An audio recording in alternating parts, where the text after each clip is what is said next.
experimento del Frente de Todos, de la fórmula que creó ella, que decidió en un tuit o acá, no dio resultado. Miren, las decisiones políticas hay que juzgarlas y evaluarlas en el momento en que estas fueron tomadas.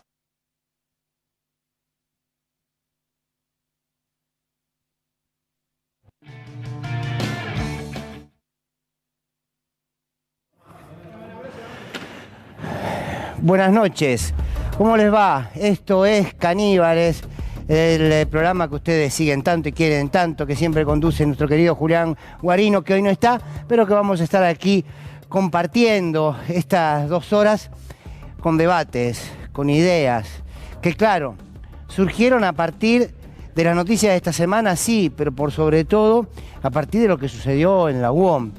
Los obreros metalúrgicos que de alguna manera construyeron el escenario para recibir a Cristina Kirchner en lo que fue su primera aparición luego del atentado. Y dijo mucho. En términos conceptuales, en términos políticos, en términos de cara al futuro, al menos abrió un escenario que es interesante discutir. Que no podemos sintetizar hoy ni ponerle la firma y el sello a nada, pero que sí pudimos abrir un escenario para discutir. Miren, les quiero proponer que hagamos un repaso puntual de uno de los temas de los que habló Cristina, que recién lo escuchábamos, y que tiene que ver con la decisión que tomó la actual vicepresidenta, no solamente de construir un frente de unidad que cumplió su objetivo, que era ganar las elecciones y sacar a la derecha del Poder Ejecutivo, sino que eligió a Alberto Fernández como presidente. Recién lo escuchábamos, cuando ella de alguna manera empezó a hizo algunos dibujos del por qué, cómo fundamentó, cómo argumentó su propia decisión. Y también después dijo, no me arrepiento, porque claro, las decisiones, lo dijo Cristina Kirchner, se evalúan en el contexto. Ahora hablamos todos, ¿no? Lo más fácil que hay. No, debió hacer esto, debió hacer lo otro, debió hacer tal persona, debió ser ella, ¿por qué puso a tal o a cual? Y claro, hoy es fácil, pero en ese momento había que tomar la decisión. En ese momento había que liderar la unidad. En ese contexto en el que se tomaron las decisiones, hoy es fácil mirarlas desde otro punto de vista. ¿Cristina se equivocó o no se equivocó? Bueno, miren, les propongo, no quiero hablar mucho, porque todos queremos escuchar a nuestros colegas que ya están aquí ubicándose, porque queremos debatir ideas y poder entre todos construir una síntesis. Pero les propongo que pensemos el momento, ese contexto en el que Cristina Kirchner toma la decisión de construir un frente de gobierno cuyo candidato a presidente sea Alberto Fernández. Y ella poniéndole el cuerpo para que nadie diga, sí, bueno, lo nombró Alberto, pero después se corre, fue como vicepresidenta. Ella dijo algo muy puntual en la UOM, que es el escenario. Imagínenla, Cristina Kirchner sentada, no sé, pensando, ¿voy a ser candidato o no? Discutiendo con los más cercanos. Y en lo primero que pensó fue en cómo estaba la región. ¿Quiénes eran los actores políticos que conducían la región al momento en que Cristina toma la decisión? Y ella lo dijo, ahora lo vamos a ver. Los presidentes, algunos presidentes que estaban en cada uno de nuestros países hermanos. ¿Por qué? Porque uno cuando toma una decisión, ni más ni menos, de la envergadura de llevar adelante una candidatura presidencial, tiene que pensar en la correlación de fuerzas. No porque la correlación de fuerzas te firma el certificado de defunción o te da vida, no, sino porque esas principales condiciones y correlaciones de fuerzas vos podés desde las políticas transformarlo o no. Vamos a imaginar que Cristina Kirchner pensó en cuál era la situación de la región en aquel año que toma la decisión. Miren, ¿se acuerdan? ¿Quién estaba en los Estados Unidos? Donald Trump, si se quiere, uno de los primeros rostros del fascismo que se empezó a hacer visible en toda nuestra región. ¿Quién llegaba a Brasil? Bolsonaro, con un Ignacio Lula da Silva que al poco tiempo iría preso, que venía de la mano de un golpe institucional, un golpe de Estado que le dieron a Dilma Rousseff. ¿Quién estaba en Chile? Sebastián Piñera, resistiendo lo que luego fue esta avanzada enorme del pueblo pero con un organismo de represión enorme y con sus políticas neoliberales de siempre. ¿Qué pasó en Bolivia? Ya había desde Santa Cruz, desde Tarija, desde Cochabamba, una especie de comenzar un levantamiento contra Evo, que terminó con ¿qué? Para fines de ese 2019, con la golpista Yanine Áñez a cargo del Ejecutivo Dictatorial de Brasil. ¿Qué pasaba en Venezuela con un Nicolás Maduro que estaba bloqueado, como sigue aún hoy el bloqueo en Venezuela, con un Guaidó que seguía jugando a ser presidente, pero con una embajada de los Estados Unidos que metía violencia interna permanente, como hasta hoy, en Venezuela? ¿Qué pasaba en Ecuador? Lenín Moreno ya había traicionado el voto popular y había traicionado a su líder Rafael Correa. Este era el escenario en el que Cristina Kirchner debía decidir si ella aquí en la Argentina iba a ser candidata a presidenta. ¿Y esto qué era? ¿Una debilidad política de ella como dirigente o era una debilidad política del modelo de país que ella representa?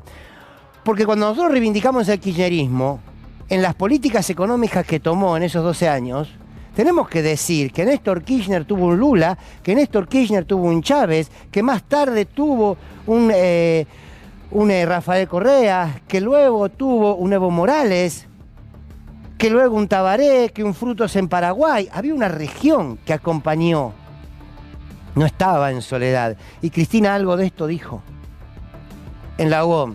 Dijo, miren, en ese momento, ¿saben cómo estaba en la región? Le agrego yo, casi en una lógica de un segundo plan Cóndor. ¿Se acuerdan? La OEA negando el golpe de Estado en Bolivia. Bien. Salgamos del escenario regional. Vamos al escenario de la Argentina. Vamos a imaginar que Cristina Kirchner por aquel entonces, es imaginación, leyó cuál era precisamente esos actores del poder que el gobierno de Néstor y de Cristina Kirchner a través de sus políticas tensionó, a través de sus políticas confrontó.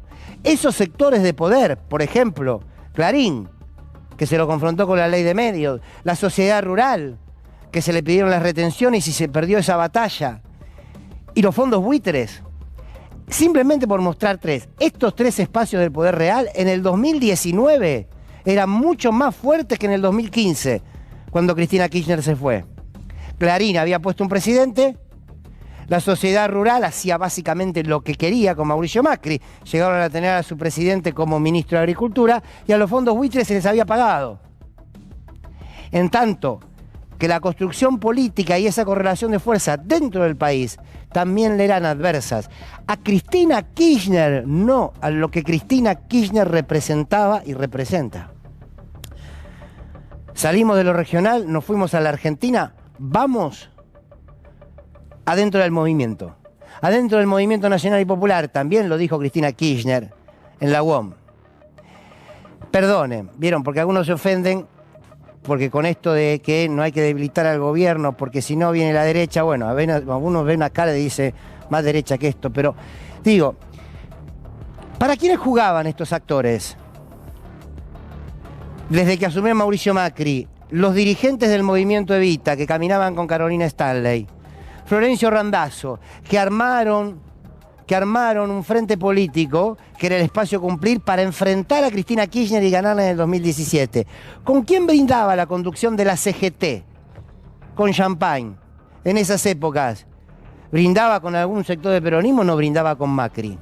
Quiero decir, estas partes del movimiento nacional y popular, pónganle, estos sectores jugaron para Macri. Ya pasó, dirán algunos, después vino la unidad. Sí, está bien, estamos haciendo un repaso. Nos estamos yendo al 2019.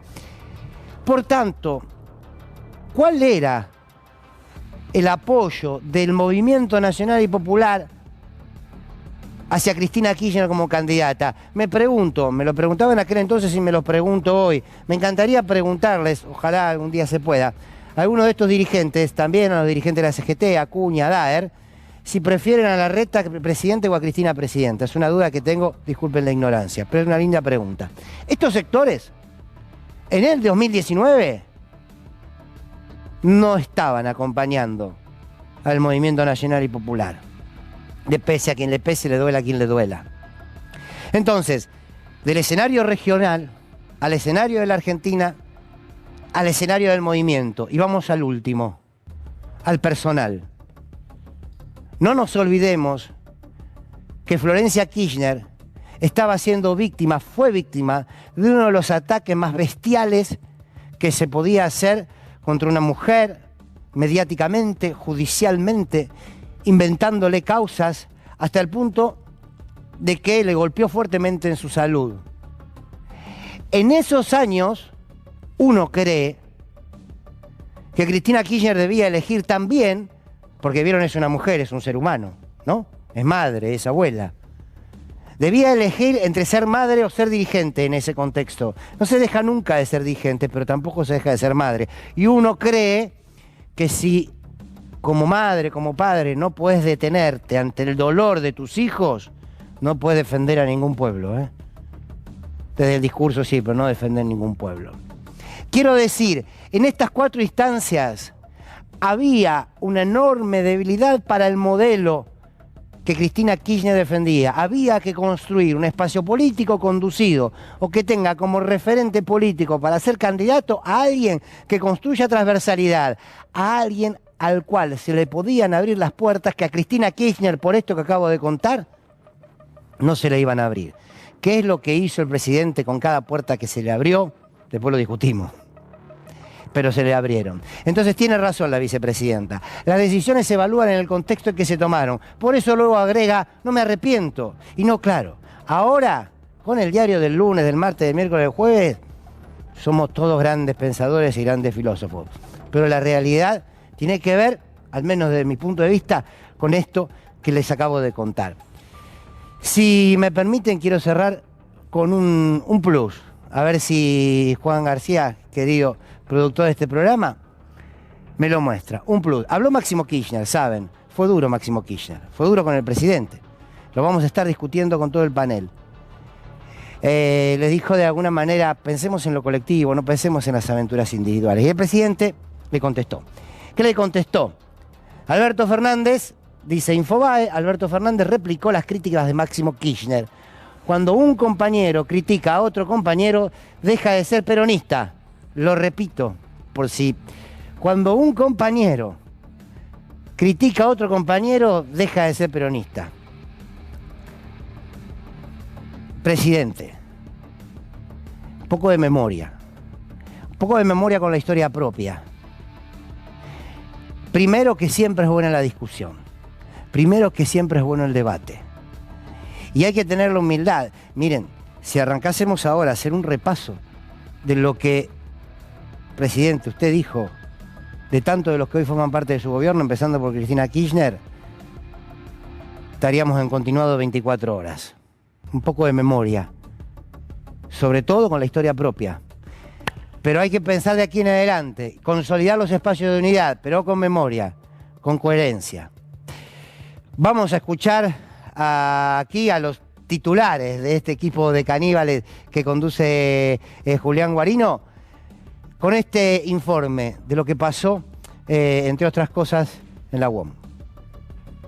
El pueblo no se olvida que cuando tuviste que ser un gesto de grandeza para que en el 19 volvamos a ser gobierno, vos fuiste la primera que pensó en la Argentina grande. El futuro es con todos, pero para los trabajadores, fundamentalmente, el futuro es con vos. Muchas gracias. De corazón, saben que yo voy a hacer, como siempre, voy a hacer lo que tenga que hacer para lograr que nuestro pueblo, nuestra sociedad, pueda organizarse en un proyecto de país que vuelva a recuperar la ilusión, la fuerza y la alegría de nuestra gente. Éramos un pueblo alegre. Los recuerdo aquel 9 de diciembre del 2015 en la Plaza de Mayo y éramos alegres. Volvamos a recuperar esa alegría que tuvimos alguna vez, la alegría de que el sueldo alcanzaba, la alegría de ir al trabajo, la alegría de saber que había futuro. Esa alegría nos la merecemos los argentinos y las argentinas. Muchísimas gracias. Los quiero mucho a todos y a todas. Verás que no siempre me hacen caso mis compañeros. no te hemos invitado a pedirte nada, ni a que seas candidata de nada. No, no, no. Vinimos a agradecerte.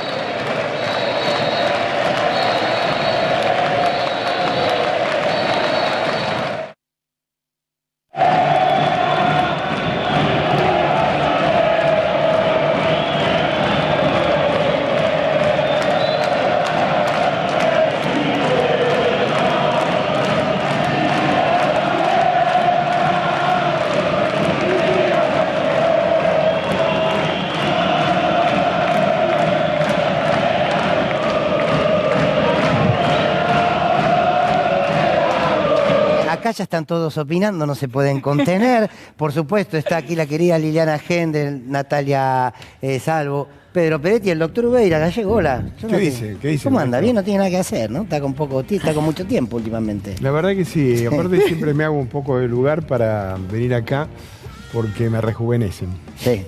¿Por qué? Porque yo quiero saber por qué. ¿Por qué? Antes que nada quisiera felicitarte en público yo te lo dije en privado, por la editorial. Me parece un reconto sumamente valioso en pocos minutos. Bueno, muchas gracias. ¿Se lanzó o no se lanzó? Cristina Kirchner, de eso hablo. ¿Se lanzó su candidatura en 2023? Yo creo que Cristina realmente siempre estuvo donde se la precisaba. De hecho, tuvo que explicar esto que vos mencionabas en tu editorial, por qué tomó la decisión que tomó en contexto. Y déjame que te diga otra cosa más, Fernando. Tuvo que explicarlo porque es mujer, además de ser estadista, porque había muchos de sus compañeros, ella lo dijo, estuve bastante sola, que no confiaban en esa decisión. Y sin embargo, la que le intentaron gatillar a la cabeza es a ella. Entonces me parece que hay que tener un poquito más de humildad y respeto.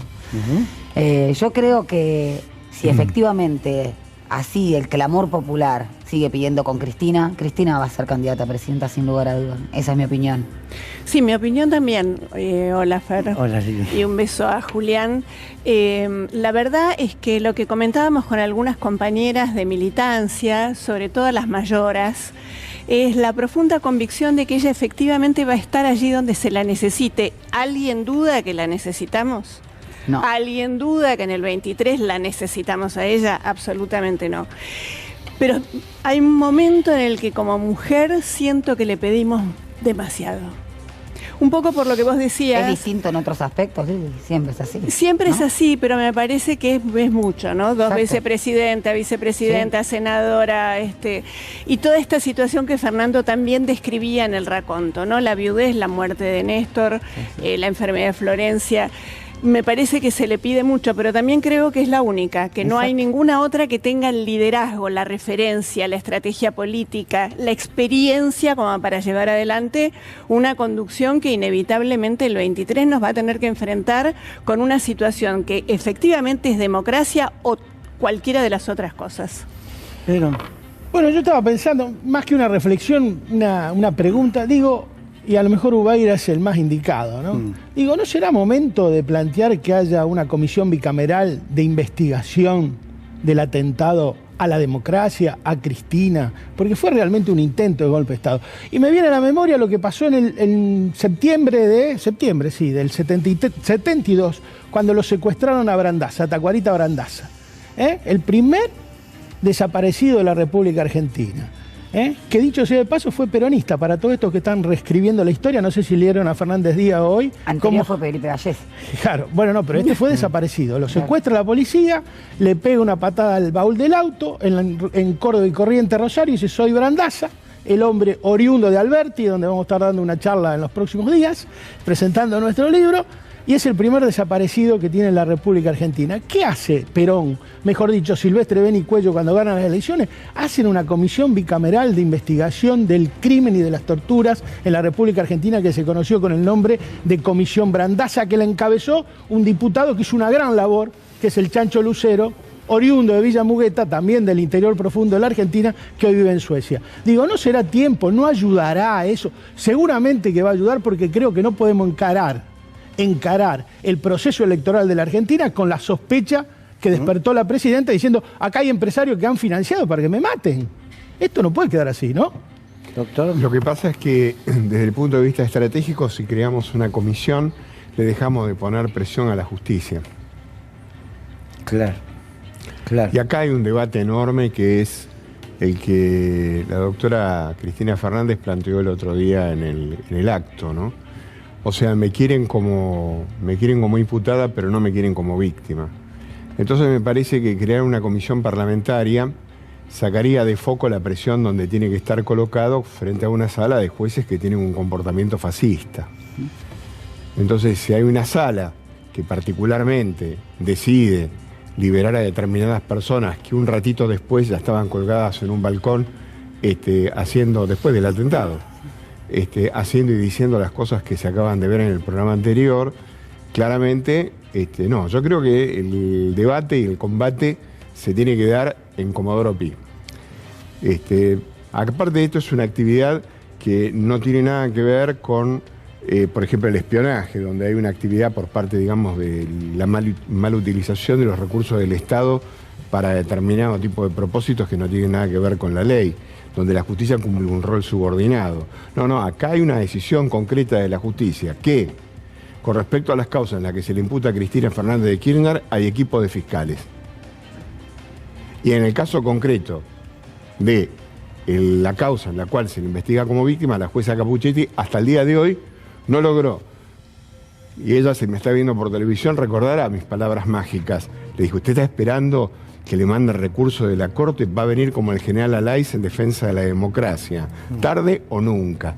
Y bueno, efectivamente no pasó eso, entonces no, esto tiene que cocinarse en su propio jugo. Cristina Kirchner habló precisamente sobre la justicia en su causa en particular, decía esto y después ya le damos también la bienvenida a Daniela Banville y a Amado Vudú. Así estamos en la República Argentina y una justicia que, ya estoy resignada, no va a investigar nada porque me quieren de acusada, pero no de víctima. Les sirvo de acusada, pero no de víctima a ese partido judicial. Así que son conclusiones que uno va sacando de estos 2 meses de reflexión. Daniela Banville, Amado Vudú, buenas noches, bienvenidos, bienvenida. A ver, sí, le sirve como victimaria, pero nunca como víctima, ¿no? Vos estuviste ahí, Amado, ¿cómo lo viviste? ¿Cómo viviste esas palabras? Es un momento de enorme emoción ese encuentro, porque se habla de un acto, ¿no? Era un encuentro de delegados de la Unión Obrera Metalúrgica, ni más ni menos, con todo lo que eso significa en la Argentina, y el principal liderazgo político de la Argentina con los trabajadores cuerpo a cuerpo. Y yo creo que Cristina condensa 2 cosas. Por un lado, el drama argentino.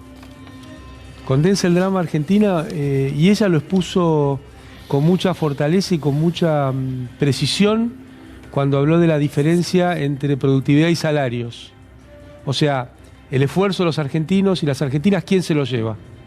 Algo que en este programa venimos hablando mucho, sí, pero ella, claro, como siempre, en pocas palabras y con mucha precisión, dejó plantado que este es el problema de la Argentina. El otro problema, que también condensa, es la cuestión institucional.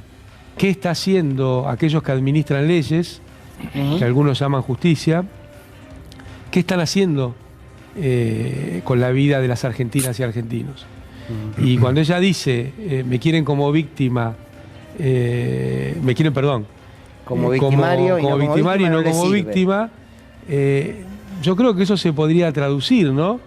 Quieren usar el aparato judicial para arrinconar al pueblo, para que las cuestiones materiales se queden en muy pocas manos y que el campo nacional y popular no tenga chance de avanzar. Porque vos fijate que cuando se dice que las cuestiones de Cristina son de ella y tiene su propia agenda, no.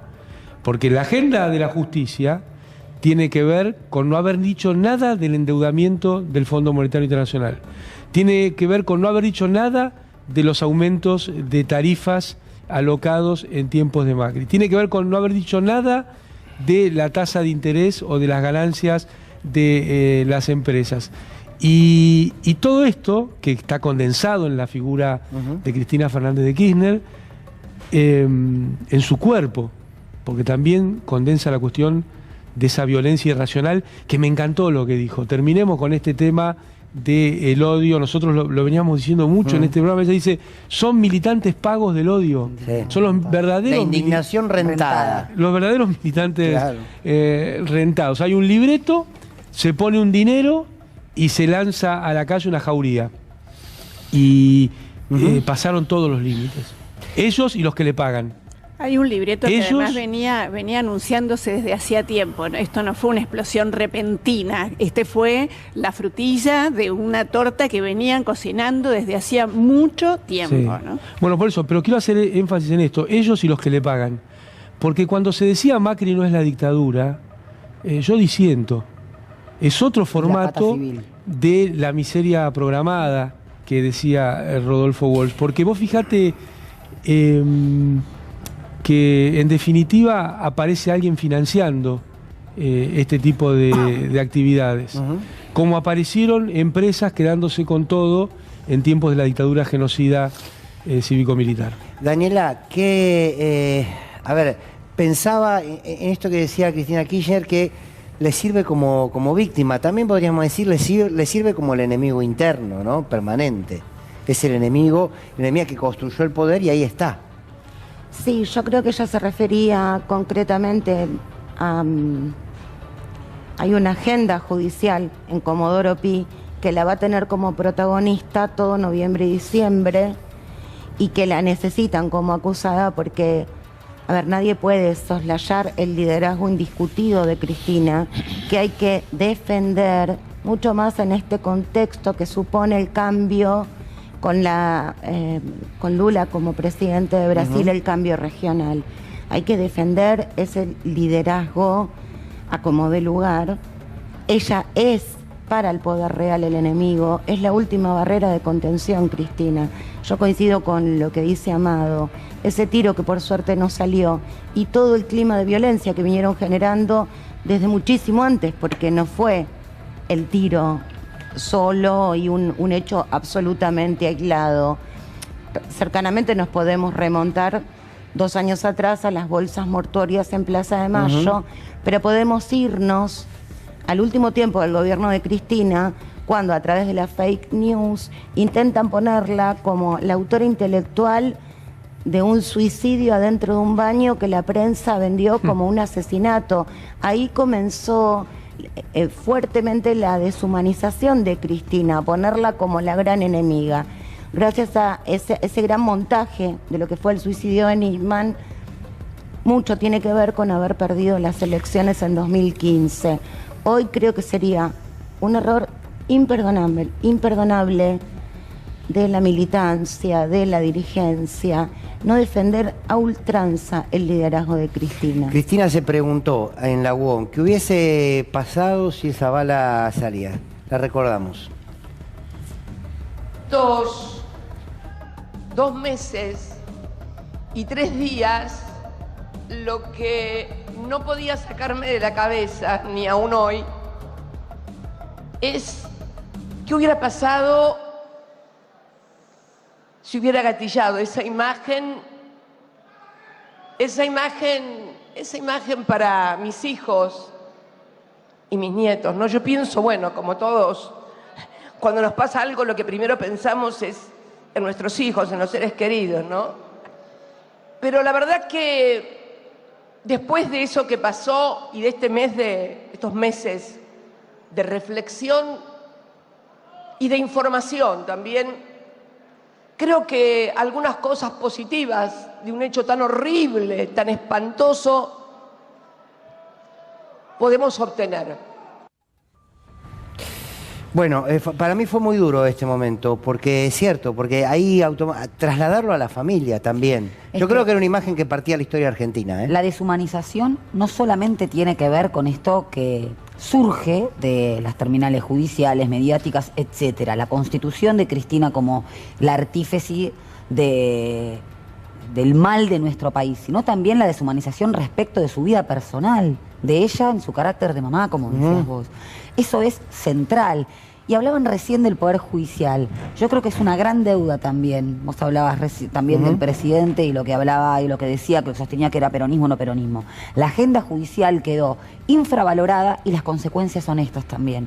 Esta demora, la que refiere el Gallego, lo que sucede con la Corte, una investigación de Ariel Jalad con la cantidad de fallos que firmó Rosenkrantz en contra de lo que establece incluso el mismo Código Procesal, porque falla a favor de sus clientes, que son ni más ni menos que esa pata económica que no la quiere a Cristina como último dique de contención.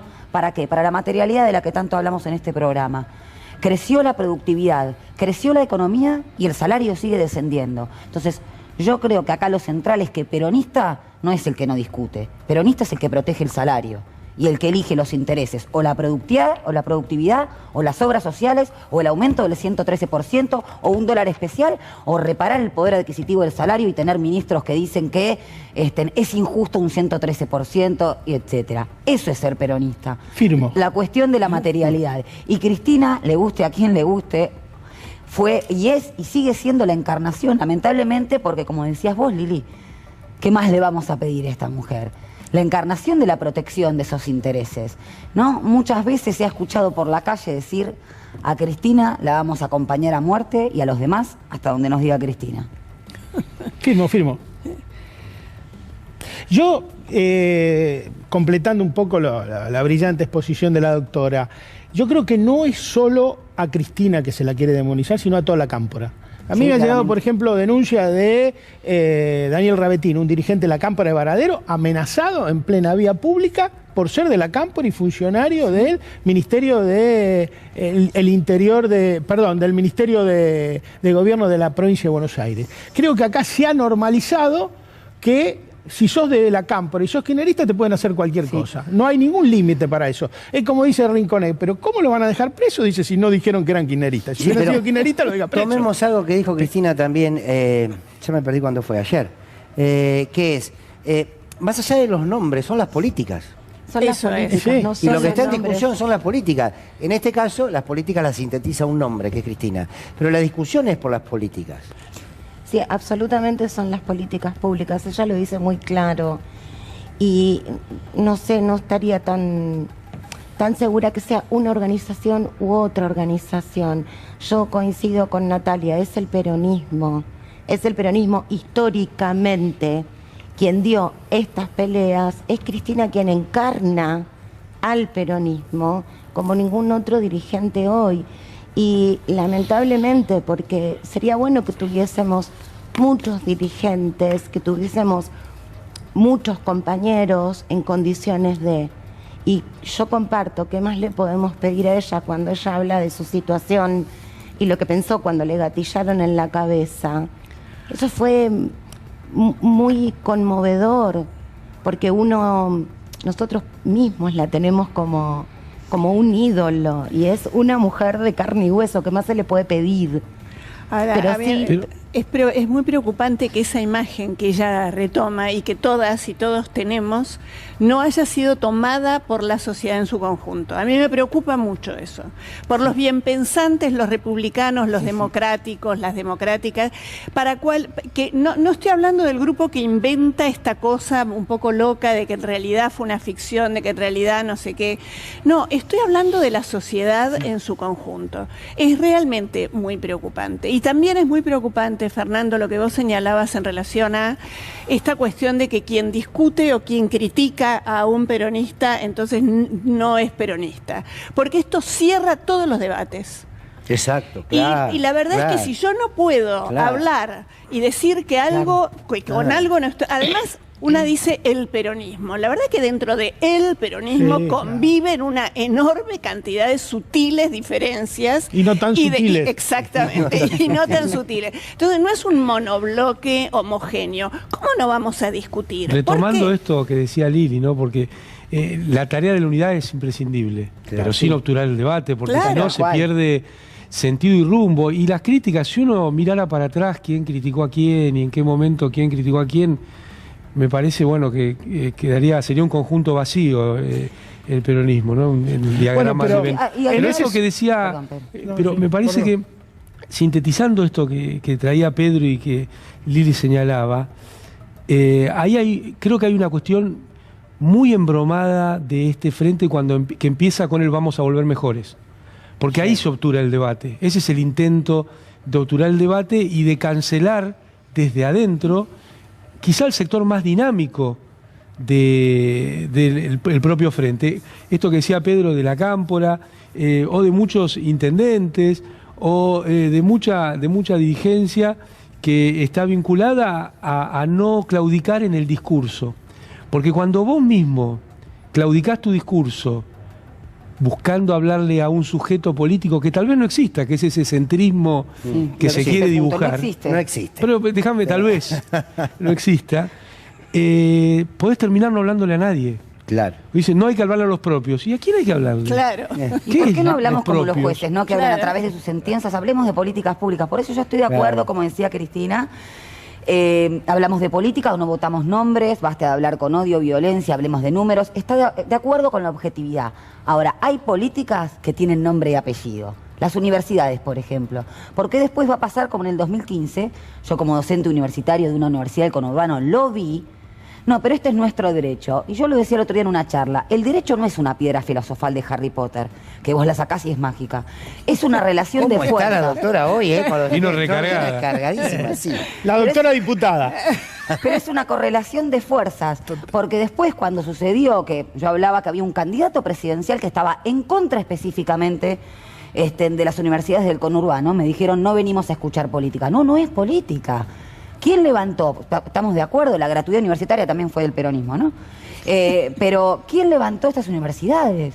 De acuerdo con la objetividad de las políticas, con los intereses objetivos, pero hay personas que la llevan a cabo y pagan con su cuerpo esa situación. Pero además, Esto ¿qué hay que quiere tenerlo decir, presente. Natalia, perdón, qué quiere decir acá no venimos a hablar de política? Claro. Porque me parece que es importante tomar Que esto. política que no sea peronismo. Claro, porque esta es una bandera que lo que hace es bajarle el precio a la discusión política. Claro. Podemos separar la Claro. cuestión político-partidaria, pero ¿cómo no vamos a hablar de política en una universidad? Y ¿A eso qué porque vamos, se considera que el entonces? derecho no es un discurso y es lo que Claro. venimos diciendo acá. Claro que es un discurso No, político. pero ¿sabés lo que pasa? No quieren hablar porque quieren reescribir la historia. Claro. Le están escribiendo la historia al peronismo. Fíjate el editorial de Fernández Díaz de hoy, que es realmente una de las cosas más canallas que he leído en los últimos tiempos. Después te cuento lo que leí en Hoy Brasil dice y vemos cuál es más que canalla. la dictadura, los héroes civiles que enfrentaron a la dictadura fueron Estracera, Sábato, Magdalena Ruiz Ñargú, Fernando Mejide y Nacho López. ¿Y las madres? No existen. No están ni las madres, ni las abuelas, ni los organismos de derechos humanos. Ni los sindicalistas. Ni ningún sindicalista. ¿No es cierto? Y que el peronismo Lo que pasa es que Zapato se negó. Zapato con, Eso dicen, con Borges almorzó con Videla antes de integrar Claro, la CONADEP. claro. Y seguramente. Pero todos almorzaron con Videla ahí. Excepto Fernández Mejide, que tuvo una actuación destacada en la Asamblea Permanente para los Derechos Humanos y después fue secretaria, no integrante de la CONADEP, secretaria de la CONADEP, y que después pactó con la derecha. El resto fueron todos, diríamos, periferia de la dictadura militar de la Algo República más canalla Argentina. todavía Y lo además vi en te el digo una disco. cosa, mirá, déjame decirte esto, y plantea otra cosa que es mentira. Dice, el peronismo se negó a integrar la CONADEP. La verdad histórica es que el peronismo planteaba la Comisión Bicameral de Investigación de los Crímenes de la Dictadura, que era más profunda y vinculante que la CONADEP. Y Alfonsín, como salida de menor daño para la dictadura, hizo la CONADEP que no era vinculante. Pero quiero cerrar con esto y cambiar de tema con el tema de las ideas.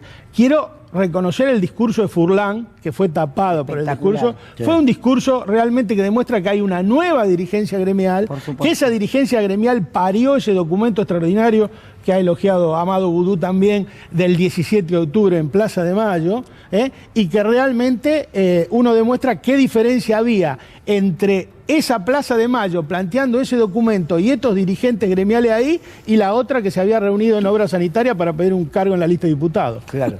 Doctor. Sí, quería decir que lo de Furlan me hizo acordar algunos discursos de Agustín Tosco. Sí, señor. Debe haber sido el dirigente más esclarecido que tuvo el sindicalismo acá en la Argentina junto con Raimundo Ongaro. A Ayer eso, se cumplieron Ayer se cumplió. años de su fallecimiento. Justamente como se cumplieron los años del fallecimiento, Tiene razón. quería es romper cierto. una flecha por Raimundo Ongaro. Pero volviendo al tema principal, recuerdo cuando Perón llegó aquí a la Argentina, le digo porque el abogado con el que empecé en la profesión era el abogado de Perón. Entonces llegó acá a la Argentina y dijo... ¿Quién era? ¿Quién era? Ventura Mayoral. Ventura Isidoro Mayoral. Ventura Mayoral. Y entonces Perón decía, bueno, yo vengo descarnado, o sea, no había ninguna pasión prácticamente en Perón, como no fuera el tema de establecer la concordia nacional. Perón desde el 55 hasta su vuelta en el 73, le dijeron chorro, ladrón, tirano prófugo, violador de menores, cantidad de cosas. O sea, se prohibió durante años de años, como ustedes recordarán, ejercer o decir viva Perón y los símbolos peronistas y cantidad de cosas. Los dos gobiernos pretensamente democráticos que hubo, que fue el de Ilia y de Frondizi, se hizo en fraude a la mayoría principal, que era que el peronismo no concurría libremente a las elecciones. Por lo tanto, son dos gobiernos democráticos. No son democráticos.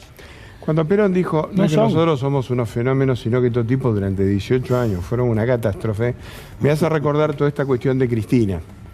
Digamos, porque la historia dice que primero se da como drama y después repite como farsa, ¿no? Y en este caso particular, cuando yo veo algunas figuras de la oposición que cuestionan a Cristina Fernández por diferentes motivos, me hacen acordar mucho a la destrucción y la construcción del enemigo en la figura de Cristina Fernández. La deshumanización como una forma de poder matarla. Entonces, ahora que prácticamente toda la estructura del futuro de la Argentina se queda sin balas, porque este año vamos a tener la peor cosecha quizás de la historia de la República Argentina reciente, y cuando en los 2 primeros años de mandato, ¿no?, el segundo y el tercer año de mandato del próximo presidente tiene un bolazo de plata que no sé de dónde es que la vamos a rascar, claramente surge la figura del dirigente. Entonces me parece que lo que pasó en ese acto es que buscamos una persona descarnada, alejada de todas las pasiones, infinitamente más sabia, porque todos los errores que pudo haber cometido se agotaron en 2 presidencias, este desierto lleno de espinas y ahora la posibilidad de ser. Y hay un aroma a tercer mandato en el continente que la asemeja mucho a Lula. ¿Por qué? Y bueno, porque a Lula efectivamente lo metieron en cana porque no hubo un movimiento político del PT que lo hubiera impedido. Pero en segundo lugar, cuando Lula dice, bueno, si me hubieran matado hubiera sido mártir, si hubiera ido en cana vaya a ser presidente y alguna otra cosa más, aquí pasa exactamente lo mismo. Son ellos los que construyen realmente, para nuestro beneficio, es esta estúpida oposición la que construye verdaderamente los gigantes, digamos, que van a gobernar la Argentina. Cuando uno mira el desierto, uno ve a Cristina Fernández que dice 4 cosas más o menos sensatas y te das cuenta que evidentemente hay futuro. Esa es la diferencia con lo de la oposición, que es una constructora y una máquina de pisar con odio. Por eso decimos que la discusión política está dentro del Frente de Todos. Así es. Lo otro es una discusión delirante, pero no quería dejar pasar esto que se señalaba, porque el sindicalismo estaba ahí. Estuvo en la plaza en el 17 y ahora estuvo en ese acto. Estaban muchos dirigentes, no me quiero olvidar, pero estaba Pablo Moyano, estaba Plaini, estaba Michetti, que fue uno de los autores de ese documento extraordinario, que es el programa que se presentó, y el discurso de Furlan, ¿no?, moderno, hablando de las cuestiones tecnológicas, hablando de la vinculación de la tecnología con el salario, hablando de proteger los puestos de trabajo con capacitación para poder funcionar en estos cambios tecnológicos que se vienen. Creo que esa dialéctica que hay entre Cristina Fernández de Kirchner como líder y el sindicalismo como representantes genuinos de los puestos de trabajo, me parece que ahí hay una sinergia y una dialéctica muy, muy potente que se va a ir viendo cómo se desarrolla en estos días, ¿no? Y Furlan fue muy claro. Perdón. Sí. No, siga. Furlan fue muy claro. O sea, lo que está en discusión son 80.000 puestos de trabajo producto de la electromovilidad, y están tratando de defender esos puestos de trabajo, no buscar un lugar en la lista. Y la frase que él pone, no hay solución gremial, ahí se ve. Sin solución política. Es una frase de Lorenzo Miguel. Es de Lorenzo Miguel, pero es extraordinario traerlo. De un detalle que lo hemos dicho muchas veces acá, muchas veces, y que lo dijo Furlan. 1 hora de la UON, cuando se fue Cristina, equivalía a 1 kilo de asado. Hoy son 300 gramos. Bueno, hablando de frases, espera, voy a hablar de vos. Escuchen, porque la anoté porque fue una... El peronista no es el que no discute, es el que mejora el salario, dijo Natalia, brillante síntesis. ¿Me ponen el graf, por favor? Sí, lo pueden poner, por favor.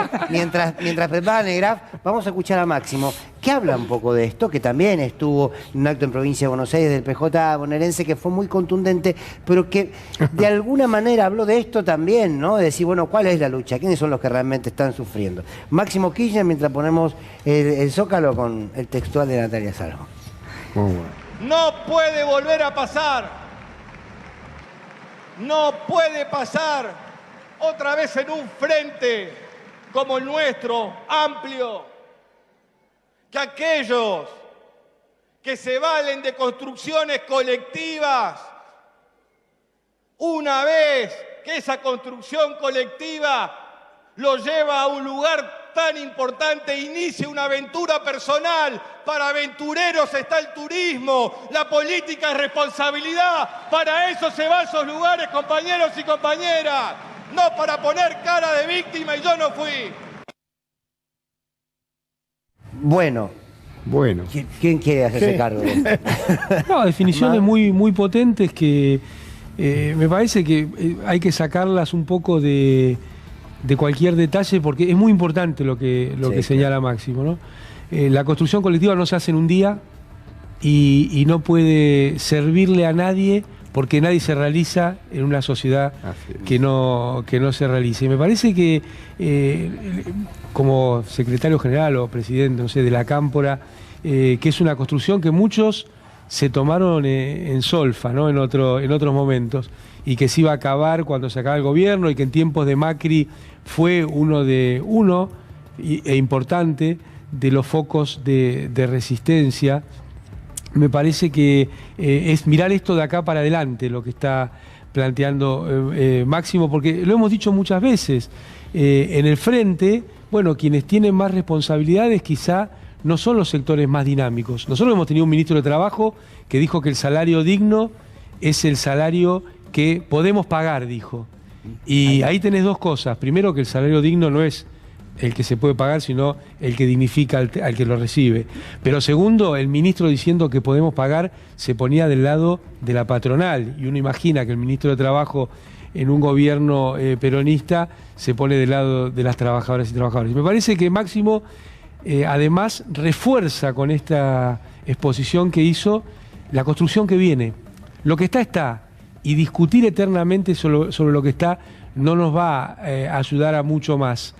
Me parece que tanto lo que presentó Cristina en la UOM como lo que presentó el Máximo en Mar del Plata están marcando que se viene empezando a poner en marcha todo un desarrollo colectivo apuntando a lo que viene.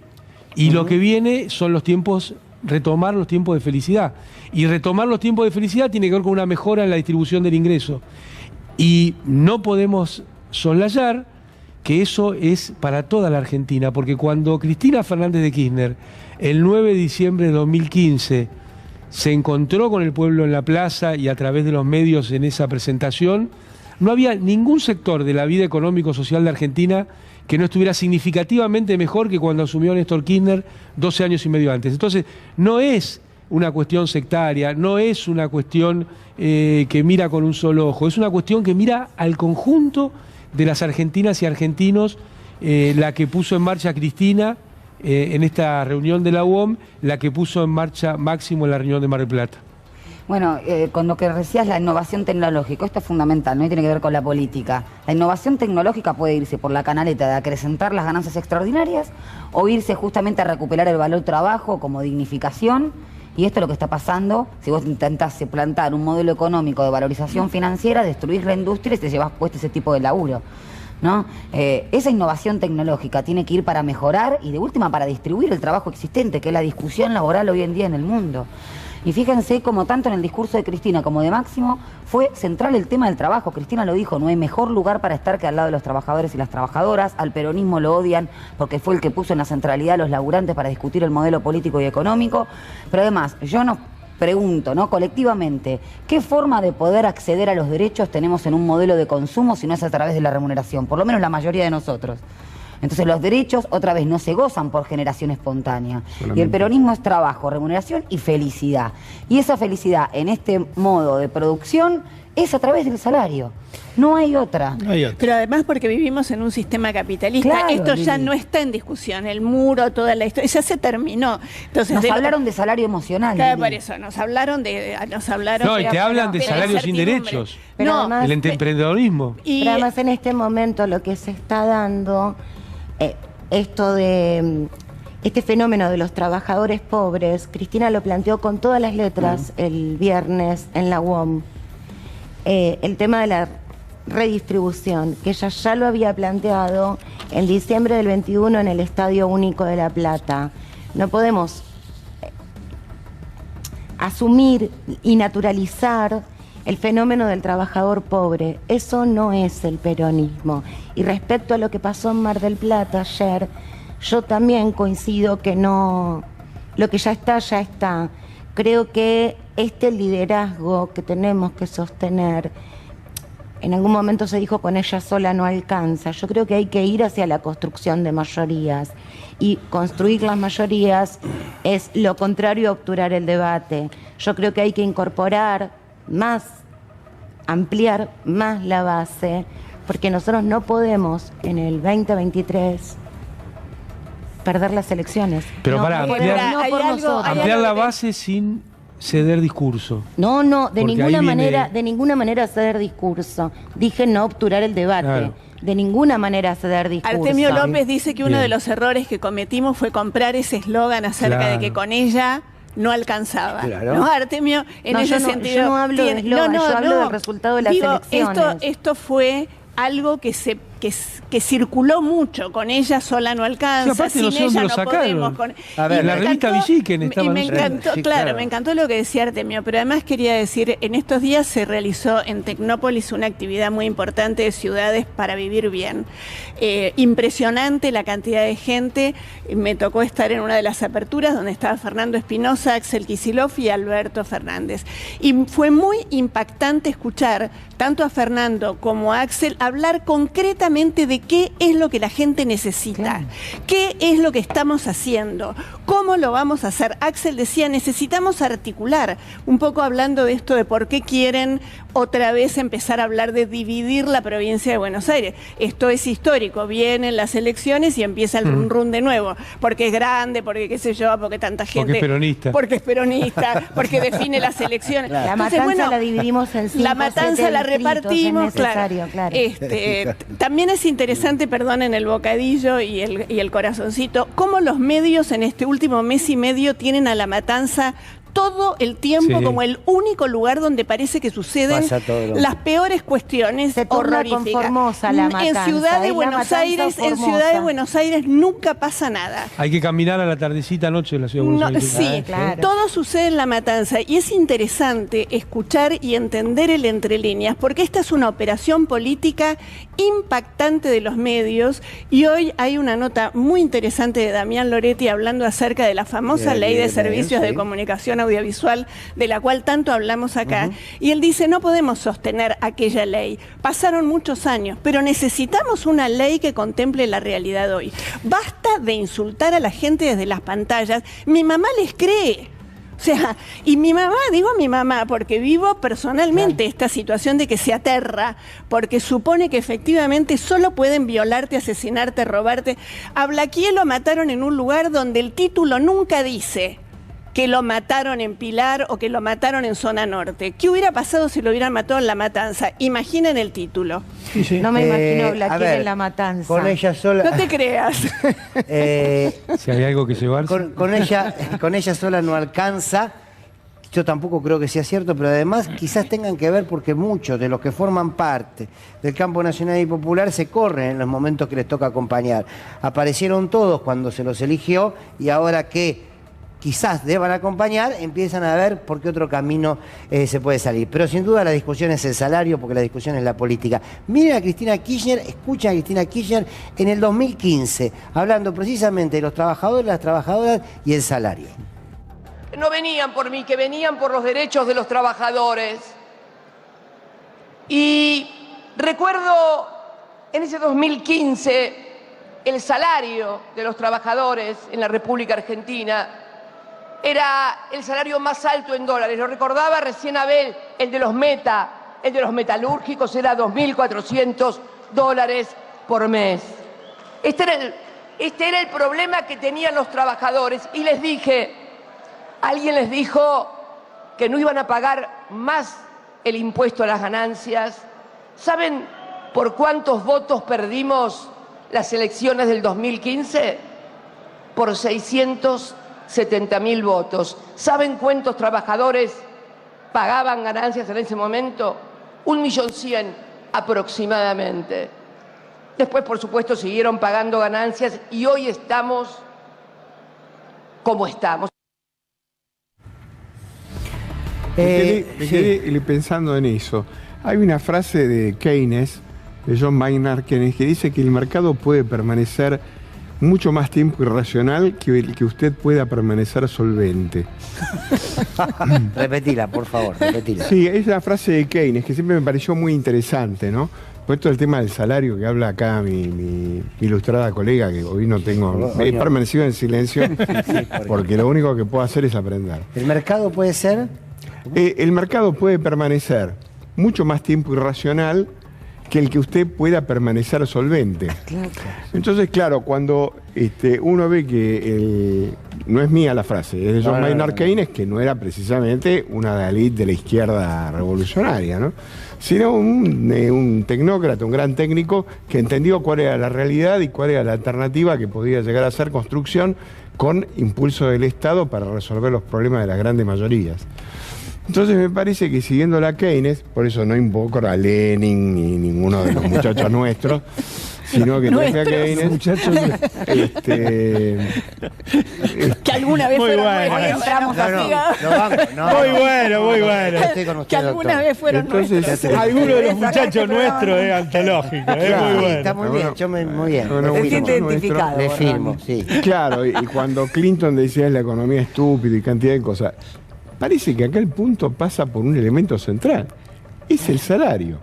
O sea, mientras todo este quilombo se desarma, que la gente lo balconea por la televisión, organizarle algo para que los tipos puedan llegar a fin de mes, razonablemente morfar, y después empezás a hablar de la construcción de futuro.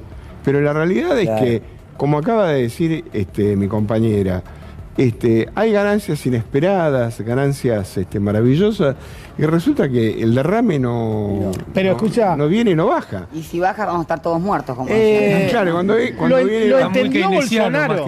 Lo entendió Bolsonaro, que es duro de entender. Lo entendió Bolsonaro y dio el refuerzo de la bolsa a Brasil y hizo el bono. De Bolsonaro. Claro, sí, hizo el bono. Pero Fernando, por eso la perspectiva de este tema es la nueva, así como dijeron con Cristina no alcanza, cosa que para mí nunca fue cierta.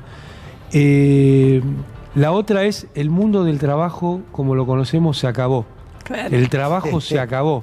Mirá vos, alegremente se repite esto. ¿Y cuál es la contrapartida? Una supuesta economía popular en la cual entonces discriminamos para siempre entre los de la economía popular y los de la economía no sé qué. El peronismo, tengo entendido que es la movilidad social ascendente, dentro de una sola economía para todas y para todos. Es la inclusión social, no es la partición de un país en distintos grupos. Por eso, otra cosa que tiene que ver con lo que hizo Néstor y Cristina, nosotros nunca estuvimos en contra de los planes. Ahora, ¿cuándo se acabaron los planes? En los gobiernos de Néstor y Cristina, cuando se crearon puestos de trabajo formales. Entonces, yo creo que más que decir alegremente el trabajo se acabó, hay que ver qué instituciones tenemos que adecuar para esto que decía Natalia. Che, hay una mejora tecnológica. ¿Esa mejora es para que se la apropien 4 o 5 o es para toda la humanidad?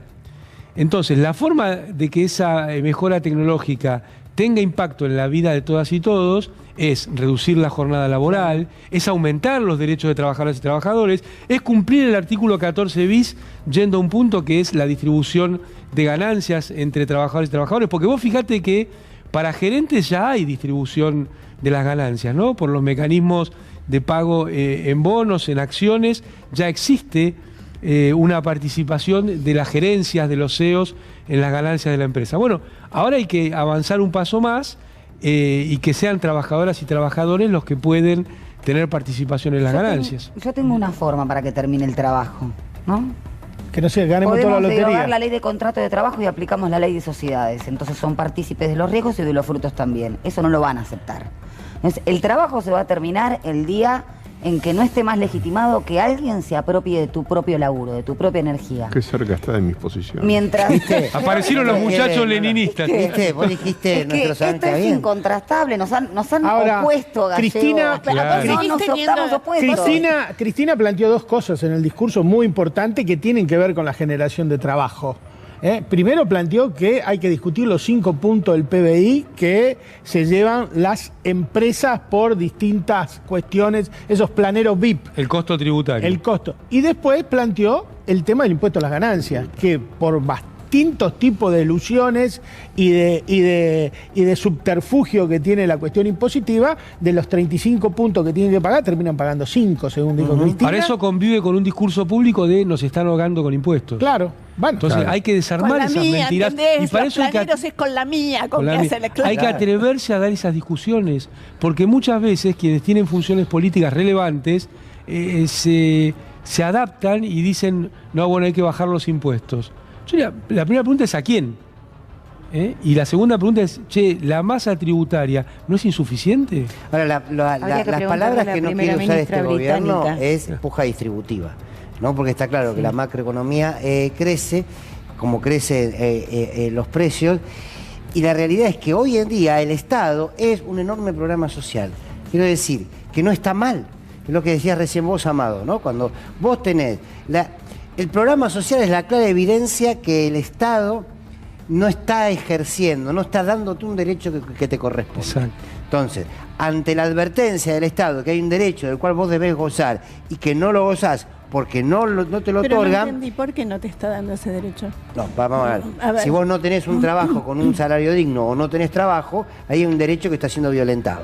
El Estado reconoce que ese derecho no existe, entonces te da un subsidio un plan. porque vos estás desempleado. Perfecto. Entonces, si esto pasa en un país quebrado económicamente, bueno, está bien. Ahora, si esto pasa en el mismo momento en el que las 10 familias más ricas de la Argentina se enriquecieron muchísimo estos 3 años, cuando vos tenés los precios que se disparan y no los parás, cuando vos tenés una economía de un sector que sigue ganando y al resto le das programa social, entonces lo que no estás dando es una puja distributiva, que es la discusión, me parece a mí, de estos tiempos y que Cristina Kirchner ha planteado y que ha dado. Pero, Y la verdadera causa de la inflación. Dejémonos de embromar. Claro. Con las cuestiones monetarias y fiscales. Son importantes, hay que prestar atención a las cuestiones técnicas, pero la inflación en Argentina es un fenómeno distributivo. Es por oferta, además, ¿no? Es un fenómeno distributivo donde los grupos concentrados se están quedando con el esfuerzo de los argentinos, vía sobre todo el precio de los alimentos, que crece mucho más rápido que el promedio de la inflación en la Argentina. Nosotros faltan 360 días para las próximas elecciones.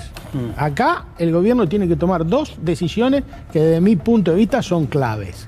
Una, el bono, para recuperar el poder adquisitivo como lo planteó Furlan. No reabsorbible. Y no reabsorbible, como lo planteó Furlan. Y el otro tema es el tema del control de los precios de los alimentos. Claro. Son 2 cuestiones centrales que debería poner todo el hincapié. Si es como dice Alberto, que él cree que se puede ganar el 23 y que él está dispuesto a hacer un esfuerzo para ganar el 23, bueno, ahí tiene que dar el bono y tiene que controlar efectivamente el precio de los alimentos. Perdón, y Esas son también el tiene mejor que camino. meterse con el tema de la justicia, porque no hay 23, ni hay futuro, ni hay posibilidades de que el mundo siga siendo mundo y la Argentina se siga considerando un país en un ejercicio democrático, mientras el sistema judicial sea esto que estamos viendo permanentemente, reabrir causas que han sido cerradas, sobreseimientos que se revisan, persecución que es ya la causa famosa de la fotocopia de los cuadernos. La verdad es que es de tal nivel de vergüenza que a eso que vos estás planteando, Pedro, que yo firmo, acuerdo, tenemos que exigirle a nuestro gobierno que enfrente la situación del sistema judicial y le ponga un límite. Lo del jefe de los fiscales de la última semana No, es una cosa de Casal loco. pidiendo la reapertura de la causa dólar futuro. Claro. Y en medio de todo esto, la violencia como regla de juego para la disculpame, oposición. hablando de la violencia... El gran interino. Ese es un acto de violencia. ¿Cuál? El tema del dictamen del procurador de la reapertura de la causa... De dólar Es una- futuro. no es un acto no es un dictamen de un fiscal, es una provocación. Bueno. O sea, nosotros no le garpamos a este señor que usurpa una poltrona con su carácter digamos, de transitorio, si es que de alguna manera le garpamos para que haga las cosas como corresponde. Lo del dólar futuro, hasta ellos mismos, o sea, la oposición, reconoce que la causa literalmente es un disparate. Y que tengas un procurador que saca un dictamen de que hay que reabrir la causa, significa que, bueno, están agudizados hasta el punto más. Es el lawfare en estado prácticamente puro. Esto cuando lo vemos en relación a Cristina, cuando hablamos de los servicios de comunicación y de Internet y la justicia te lo para, por ejemplo, estamos frente a una situación de un atentado a los derechos de la ciudadanía, ejercida por el sistema judicial. Es una cosa absolutamente insostenible. Sí, sin olvidar que largan a estos violentos y vos tenés a Ricardo Jaime hace 5 años con prisión preventiva. Tenés a Milagros Salas hace más tiempo detenida. Por ejemplo. ¿No? Porque son temas que se van olvidando. Digamos, comparativamente, los hechos de violencia y las imputaciones por las cuales siguen estas personas detenidas a esta altura del partido, ya realmente resulta no una doble vara, es directamente un cambio de paradigma. Hablando de la violencia... Una cosa más, sumándome a mi amigo Peretti, que yo soy, acá en este programa lo he dicho hasta el cansancio, pero lo vuelvo a repetir, y es menester que el gobierno recree nuevamente la Junta Nacional de Carnes y la Junta Nacional de Granos. ¿Y usted qué piensa? ¿Y cómo puede estar en contra del doctor Ubeiras? No se puede discrepar en ese punto. Pero sí es muy importante que tengamos en cuenta que va a tener implicancia electoral. Y para mí lo electoral, lo he dicho muchas veces acá, es clave. Porque no hay otra manera de llegar al gobierno que no sea por vía de los votos y no hay otra manera que mejorar la calidad de los trabajadores. Para el campo nacional y popular no hay otra moneda. No. Para el otro sí hay otras maneras. Para el otro sí, bueno. Estamos hablando de nosotros, que es donde discutimos la política. Va a haber un grave problema con la cosecha de trigo este año. Grave problema. No vamos a cosechar el trigo que dicen que vamos a cosechar. Entonces eso va a tener un impacto muy fuerte en el precio de los alimentos. Y eso el gobierno debería preverlo con anticipación porque nos va a pegar de lleno en la campaña electoral. En la campaña, entre otras cosas, se discute un modelo de país, se discute un modelo económico que al ser desigual es violento. Digo, eso también hay que decirlo. Y también con una oposición violenta que en estos últimos días tuvo como protagonista central a Patricia Bullrich. Ay, mira. Libro de Mauricio Macri. El otro protagonista, Felipe Miguel, jefe de gabinete de Horacio Rodríguez Larreta en la ciudad de Buenos Aires.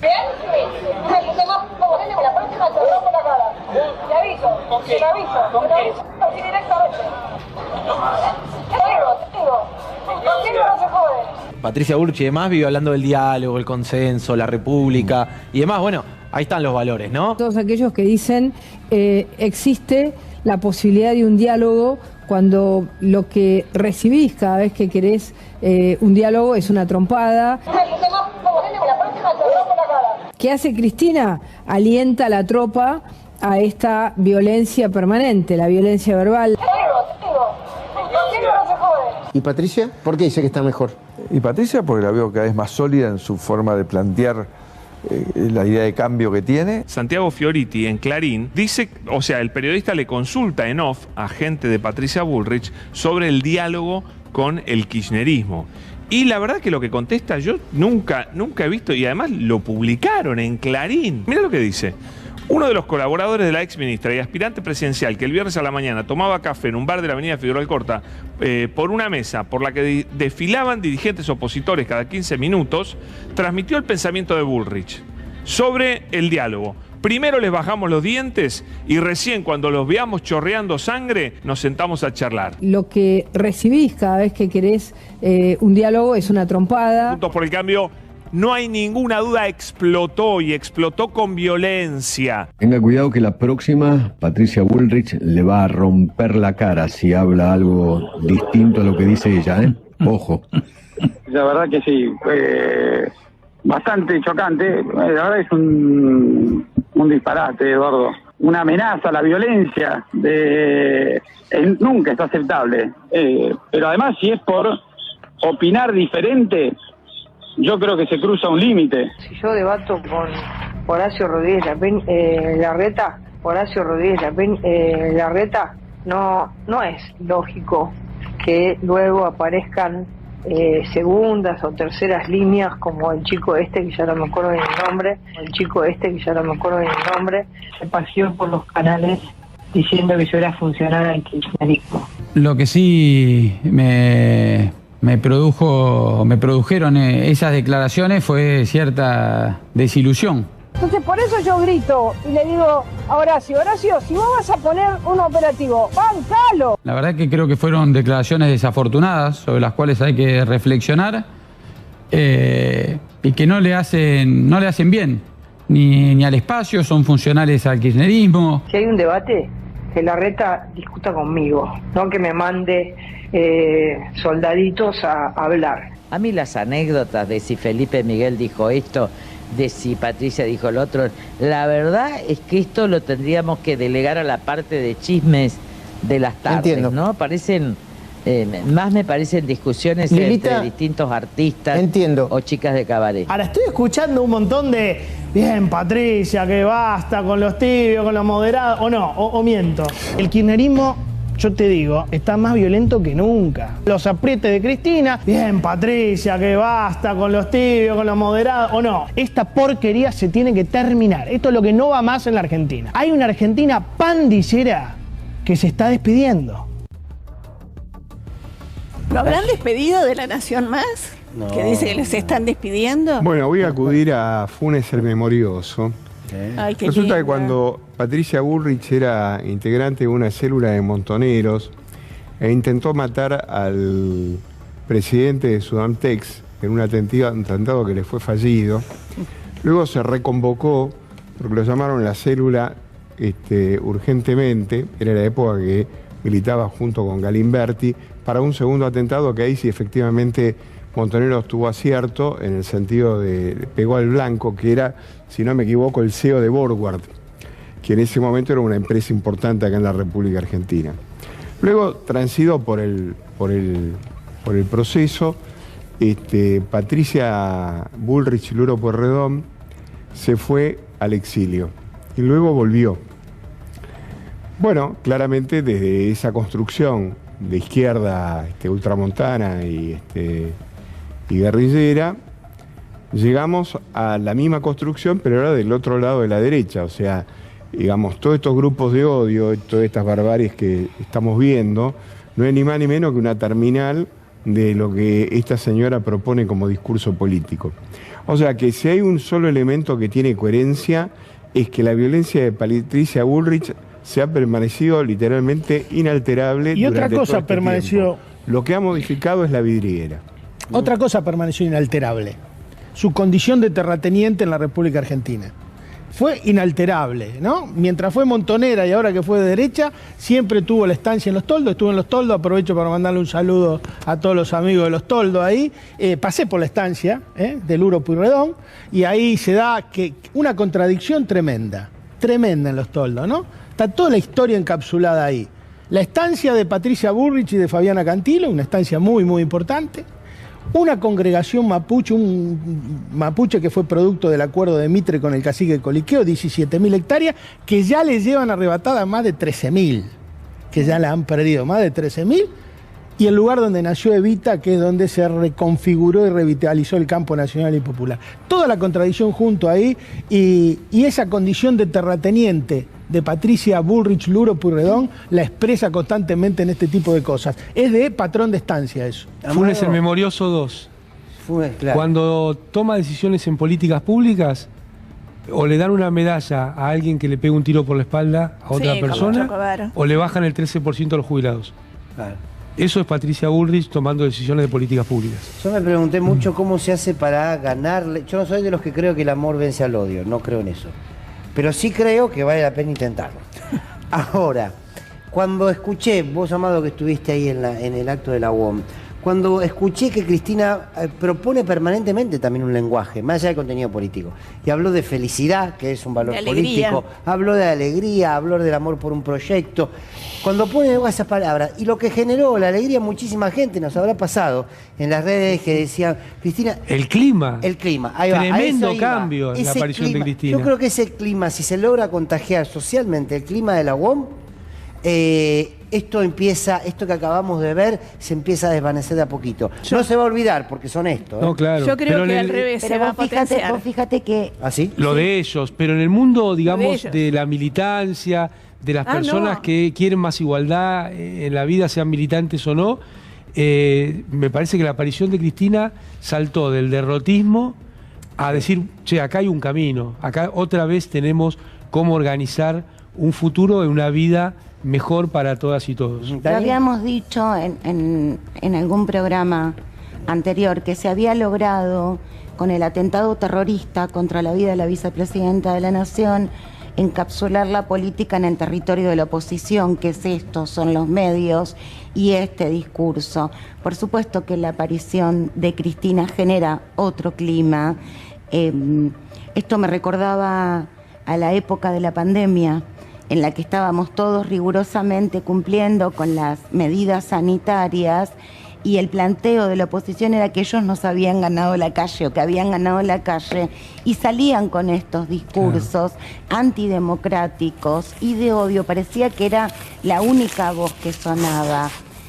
Respecto a la interna de ellos, que está para alquilar pochoclos, hace un mes más o menos también lo conversamos acá.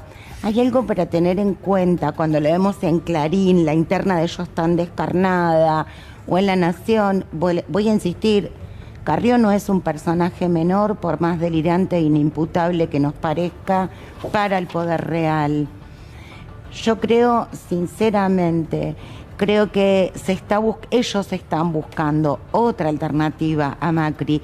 A mí me da la sensación, cuando lo veo en los medios de ellos, tan descarnadamente esta interna, porque Bullrich es Macri, como ellos mismos la dejan expuesta en esta violencia brutal que es Patricia Bullrich, yo me vuelvo a preguntar si el poder real no le está soltando la mano a ese discurso extremo y al macrismo con todo lo que esto significa. No se puede hacer negocios debajo del fuego de la artillería, explicaba un conspicuo político hace muchos años. Vos no podés establecer una línea de razonabilidad para poder hacer cualquier tipo de negocio si lo que proponés es un esquema de violencia ultramontana. Por eso que yo concuerdo con lo que acaba de decir acá la compañera, sencillamente porque me parece que aún en los sectores, digamos, de los grandes negocios, este tipo de cuestiones ya les está llamando muchísimo la atención. Nadie quiere el desborde. Un poquito está bien, como para generar la discordia y todo ese tipo de cuestiones. Pero ya cuando el discurso se endurece... Y cuando pagan para matar a la... Pero yo pondría una luz amarilla. Y cuando te dan la cana porque te embocaron y resulta que quedó destapado que hay tipos que realmente han hecho esto pura y exclusivamente por plata y no por ideología, vos te das cuenta que ese discurso finalmente termina calando mal. Y la palabra nazi suena muy feo dentro de cualquier contagio de cualquier fuerza política. Entonces, como yo asocio como nazi, aunque se disfrace de libertario, a Milei, como yo considero que es un nazi de cabeza total, el ala extrema del PRO, yo creo que estos tipos como Milman, que están disfrazados de diputados y cantidad de cosas, no son ni más ni menos que terminales de esa construcción de odio. Los patrones de estos muchachos le van a bajar el dedo cuando realmente vean que esas estructuras en sí mismos ya cumplieron una función. Yo pondría la luz amarilla porque, claro, para el segundo nivel de la burguesía nacional coincido 100% con lo que está diciendo el gallego. Ahora, en Irak hubo muchos negocios abajo de la línea de fuego, ¿no? Y los negocios que vienen son los negocios vinculados al petróleo, al litio, al gas. Entonces, lo que es cierto en una configuración local no necesariamente es cierto cuando uno mira la cuestión global. vamos a ver la reflexión que hacía Máximo Kirchner en relación a lo de Patricia Bullrich, a esta amenaza de Patricia Bullrich a sus propios compañeros, para después meternos de lleno, le propongo en lo económico, porque habló bien de Massa, habló bien de Sergio Massa. Vamos a hablar de la economía que se viene, de esto que vos marcabas, Amado, pero previamente el análisis que hace Máximo Kirchner sobre el nivel de violencia de Patricia Bullrich, proyectándolo hacia un futuro posible. Cuando vi las explicaciones del Conmigo no se jode, porque había disentido en cómo se había resuelto el tema de las vallas, justo aparte, días antes, ahí en la casa de Cristina y Juncal, Uruguay, me imaginé esa persona, si ante una crítica tan frágil, tan casi que no le quedaba otra cosa que decir, y con mucho respeto ejercida, le dice: conmigo no se jode, te voy a partir la cara. Entré a pensar en los trabajadores y las trabajadoras de la Argentina si esa persona gobernara y no hacemos lo que ella quiere. Si así se pone, porque alguien disiente dentro de su mismo espacio político, ¿cómo se pondrá cuando tenga el poder si es que el pueblo la votara? A la hora de que un pueblo resista medidas como las que quiere tomar de ajuste en contra del bolsillo del pueblo argentino. Hay que tener responsabilidad, argentinos y argentinas, a la hora de votar. No, por favor, doctora. No. Usted está encendida hoy, vamos a escucharla. Nosotros anotamos la síntesis. Perdón, quería decir algo antes de que arranque Nati. Este Miguel es nieto de Lorenzo. ¿Ah, sí? Ajá.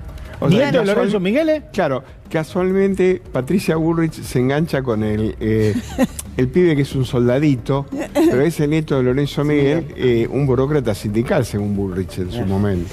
No, digo, Esto, me acordé. ¿qué quiere Patricia sí. Bullrich? La reforma laboral. Bueno, este 13% de lo que decía Amado. Eso quiere. Y en el caso de que los trabajadores no acepten la represión que ya ejecutó y que instigó cuando fue la reforma previsional. Yo lo quiero llevar esto a algo muy concreto. Ella es el ala dura y la Reta teóricamente es el ala blanda. ¿Qué pasa con los médicos y con los docentes en la Ciudad Autónoma de Buenos Aires? Lo hablábamos con Lilia fuera de cámara.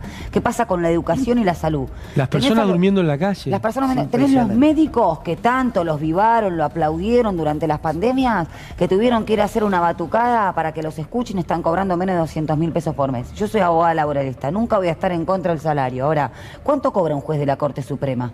1.200.000. 1.200.000, tenés un médico ganando 200.000 pesos en un hospital público absolutamente degradado donde se redujo el Y presupuesto. los dejaste sin obra social, porque el tema de OSBA es gravísimo. Totalmente vaciado. Entonces, me parece central ver que si esa es el ala blanda, imagínense lo que es Patricia Bullrich al mando.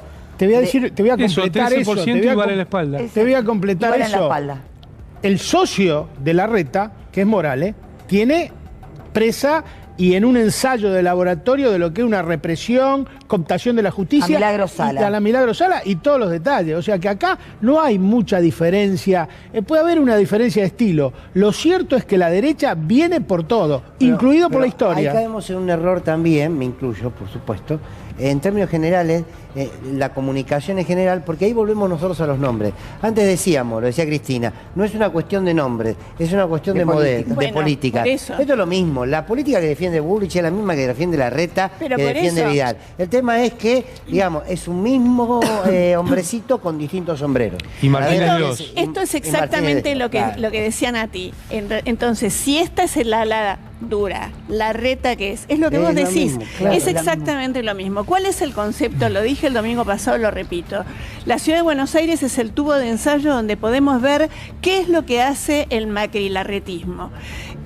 Un nuevo shopping van a hacer ahora en la zona de Recoleta, salió hoy en Perfil, donde va a haber una enorme cantidad de marcas y de locales vacíos, un shopping más con locales vacíos. Alguien diría, ¿y de qué viven? No sé, seguramente ustedes de economía entienden más que yo. Qué raro seguir poniendo negocios vacíos. No entiendo muy bien, para quien es un empresario o un comerciante, poner un negocio que vos sabés que va a estar vacío, ¿qué otra razón de ser tendrá? Ahora bien, mientras hacemos la zona top de los negocios, las escuelas o se caen a pedazos o de una manera totalmente intempestiva se convierten de doble escolaridad sin haber consultado con nadie. Seguimos sin tener vacantes. Las viandas se contrataron con las mismas empresas que desde hace años son denunciadas porque llegan con gusanos.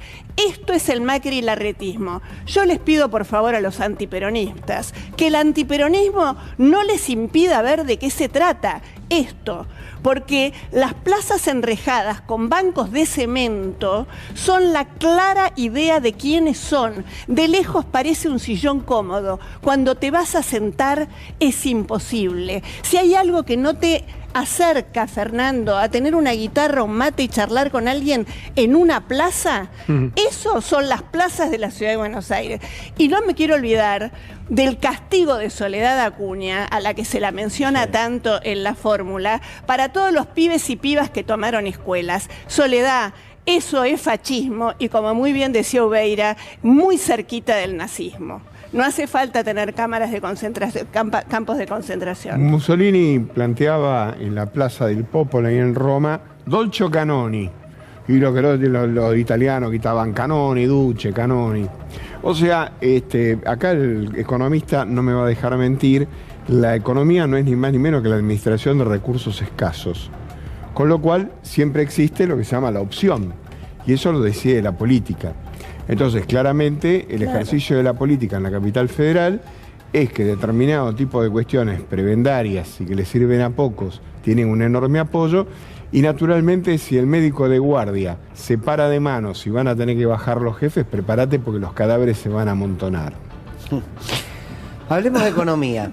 Cristina Kirchner reivindicó el esfuerzo que está haciendo Sergio Massa por administrar la economía. Yo le agrego por administrar el desastre que dejó Mauricio Macri, más Martín Guzmán. El desastre que hizo Guzmán. Exactamente, el desastre que hizo Guzmán. ¿Cómo lo ves, Amado? Esta mirada de Cristina Kirchner, porque es cierto, corregime, pero Massa se había comprometido a ir a buscar una determinada cantidad de dólares y juntó bastante. Sí, yo creo que el primer paso que él tenía que dar era desarticular el intento de golpe de Estado a través del sistema financiero que había. A veces se pierde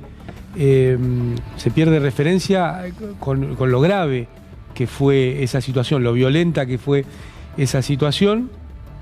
Ahora esa situación, Guzmán ayudó a que pudiera suceder, rifando 30.000 millones de dólares de superávit comercial, sin ni siquiera ver qué se importaba o qué no se importaba, que es otra discusión de segundo orden al lado de esta. Rifó 30.000 millones de dólares, haciendo un pésimo acuerdo con el Fondo Monetario Internacional, producto de haber rifado 30.000 millones de dólares, cosa que Massa venía conversando y señalando antes que se produjera la firma. Él tenía en la cabeza otro tipo de acuerdo, que era mucho más razonable para la Argentina. Este acuerdo no solo es malo en términos financieros, sino que además cercena las políticas públicas de Argentina, y además es un acuerdo inflacionario, porque aumenta la tasa de interés, aumenta el tipo de cambio y aumenta las tarifas. Bueno, esa es la situación en la cual Massa tuvo que tomar esa situación tan difícil. Y él lo dijo el primer día, el gran problema sería una devaluación no solucionaba ninguno de los problemas que hay en la economía argentina y generaba nuevos problemas, sobre todo desde el punto de vista de los ingresos de la población. Bueno, ese paso ya se dio, se está consolidando. Yo creo que él comenzó una discusión interesante dentro del Fondo Monetario Internacional, planteando esto que la guerra le ha significado 5.000 millones de dólares adicionales de derogaciones al Estado argentino. Ese planteo puede ser una forma de abrir la puerta para una nueva discusión con el Fondo Monetario. Lo que falta ahora es la discusión de la distribución. Y me parece que es muy difícil que pueda mejorar la distribución si van a aumentar las tarifas de los servicios públicos. Claro. Creo que es otro de los desastres que dejó Guzmán, ese formato de segmentación que dejó atada a la Argentina. Creo que eso hay que rediscutirlo y sería una pésima noticia que aumenten los servicios públicos para los ingresos de la población, porque no solo tiene que ver con la pileta que el millonario calienta a través de tarifas baratas, sino que ese es un caballo de Troya para subir las tarifas a todas y todos. A mí me gustaría decir que me preocupa cuando cargamos las tintas sobre Guzmán como si fuera una isla. Guzmán era ministro de este gobierno y obedecía a un plan y a un programa avalado y defendido por Alberto Fernández. Es decir, me parece que también esto hay que decirlo, porque si no parece que recortamos un pedacito y que Guzmán tenía vida propia. Y si hay algo que aprendí, Amado, porque vos me lo enseñaste, es que dentro del gobierno tiene que haber organicidad, hay una autoridad, no es que cada quien hace lo que se le da la gana, por muy autónomo que sea. No, me parece que esto también, espero que Alberto, si nos está viendo, no se enoje, no tiene que ver con criticarlo, como decía Fernando en el inicio, sino con asumir la responsabilidad. Porque no se trata de asumir la responsabilidad. No, porque no podemos criticar. No, sí, claro, si yo lo dije de entrada, por supuesto que podemos y debemos criticar. A mí me gusta. Pero también es cierto que... Yo quiero que vos hagas lo que te gusta, está perfecto. El ministro de la cartera es el que lleva las propuestas, ¿no es cierto?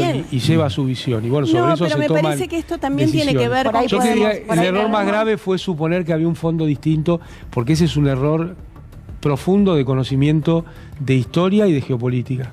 El fondo es el fondo. Por ahí podemos parafrasear a Lorenzo Miguel y decir que no hay solución económica sin solución política. No te quepa duda que tenés razón. Y pensé, mientras ella hablaba, yo pensaba en Néstor. En Néstor Kirchner. O en Cristina. Su libretita. O en su libretita. En Cristina, obviamente, pero Néstor fue la novedad. Veníamos acostumbrados a que el ministro de Economía, yo desde muy chica, era hasta más importante que el presidente, si se quiere. En todos los gobiernos. Si no se quiere, también. Y la novedad con Néstor, por eso lo traje a la memoria, fue que él era quien conducía la economía. La economía tiene que estar conducida por la política. Eso que dice ella es muy importante y tiene mucho que ver. Se cumplieron 17 años del no al ALCA. Ayer. Eso es muy importante. Eso tiene que ver con la calidad de vida de los argentinos. Cada vez que la Argentina recuperó soberanía, cada vez que amplió sus márgenes de autodeterminación como país, se mejora la calidad de vida. La justicia social está directamente vinculado con la soberanía. Y eso lo marca muy bien el documento del 17 de octubre que dieron todas estas organizaciones. Es un principio gremiales constitucional y está absolutamente desoído por los tuertos de la Constitución de la derecha que leen solamente algunos artículos. Yo me pregunto, teniendo en claro esta que dice Dani, ¿no? Más que tuerto ciego. Esto de que es la política quien debe conducir la economía. Vos lo viviste, Amado, cuando se tomó la decisión política, a partir del proyecto que vos llegaste de recuperar las jubilaciones, se necesitaba una decisión política. Obviamente. Ahora... Pero vos fíjate que esto Perón ya lo decía. La economía alguien la conduce, no existe el libre mercado.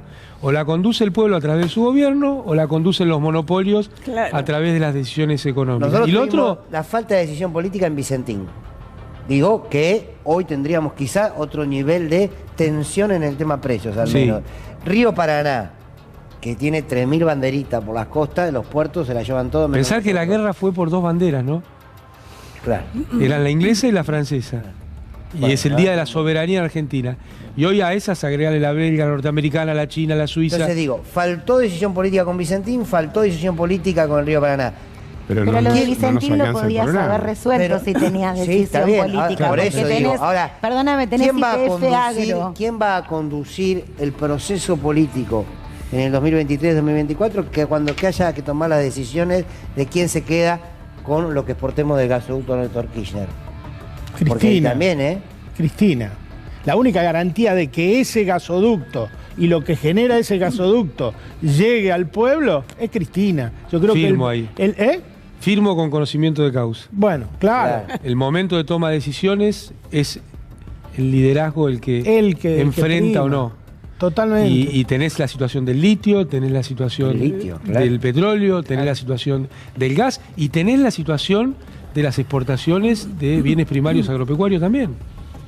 Yo no sé si ella, no sé si es Cristina, lo único que puedo decir como argentina, ni siquiera como militante, es que si hay un dirigente, uno solo en el país que no miente y que no hace absolutamente nada en contra del pueblo, es ella. No sé si va a ser ella en el 23, ojalá fuera para todos nosotros, pero creo que es la única que garantiza esto. Cuando ella dice el sábado, yo tengo muchos defectos, pero no miento, es real. y no tomó una sola decisión en contra. Jamás. No sé si va a ser ella, pero que es la única garantía, eso es así. Hay como un run que dice que el gasoducto de Néstor Kirchner puede ser realmente un cambio importante para la economía argentina, ¿no? Que no es un dato menor. Depende cómo se distribuya lo que origina el gasoducto Néstor Kirchner. Si se lo siguen llevando los 4 vivos, la soja genera un montón de recursos y de riqueza. Y sin embargo, ¿cuánto viste vos de la soja? Eso de que la Argentina tiene soja o que exportamos tanto.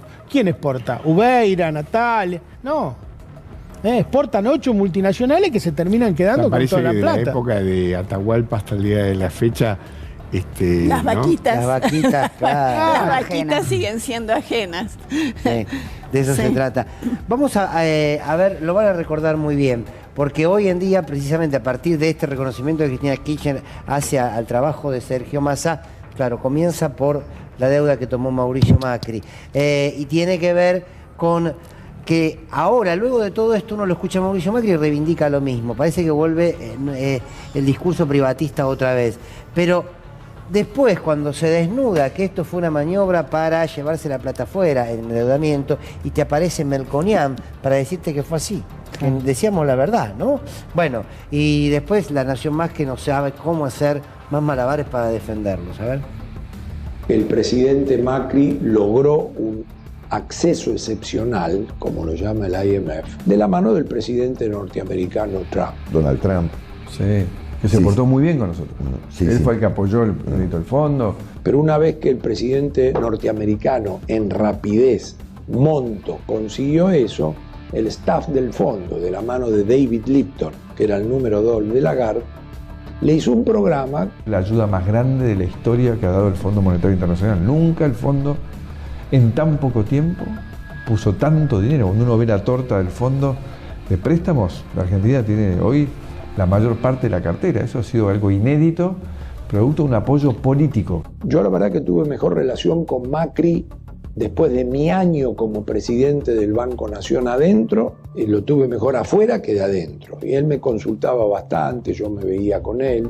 Me preguntó, recuerdo, ¿qué opinás del acuerdo? Le dije, perdés la elección. Me dijo, no, si me están dando la plata para ganar la elección. La plata del fondo, que es la plata de los demás países, la usamos para pagar a los bancos comerciales que vencían y que se querían ir. ¿Por qué se querían ir? Porque tenían miedo que vuelva el kirchnerismo. Si me están dando la plata para ganar la elección. Quiero que quede claro, porque es importante. 2 de cada 3 pesos que tomamos de deuda fue para pagar deudas del gobierno anterior. Si me están dando la plata para ganar la elección. Siempre te están imponiendo un programa. Digo, tenés que ser ministro. Digo, de este programa no. ¿Por qué? Porque un ministro y un presidente del Banco Central acá con Lipton al lado, toma mate. En realidad la caída salarial no comenzó con Alberto, sino comenzó con Macri. No, comenzó con Cristina. Pará. Pero no, el macrismo no se puede negar lo evidente, muchacho. Pará. Pero no, el macrismo no se puede negar lo evidente, muchacho. El macrismo también deterioró el salario real. Eso medio peruca, ¿no? Sí, bastante, sí.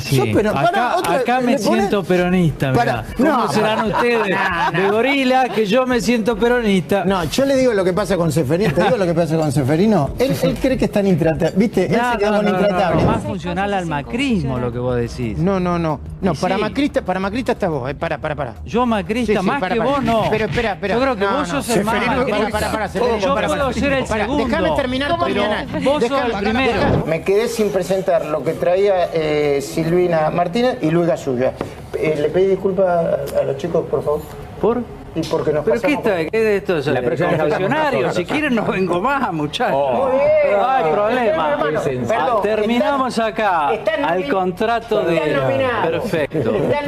No me verán. Esto es un confesionario, es un programa. O sea que no puedo hablar y decir lo que va contracorriente. Me parece que te enriquece el programa, Luis. Gallego, por favor. Hay gente que da vergüenza ajena. Yo no pido perdón. Ven. Sí. Y es sexo explícito, ¿no? Sí. No hay mucho más que decir. Pero a mí me encanta lo de Macri porque el tipo es un asesino serial y después te da clase de cómo se hace la autopsia.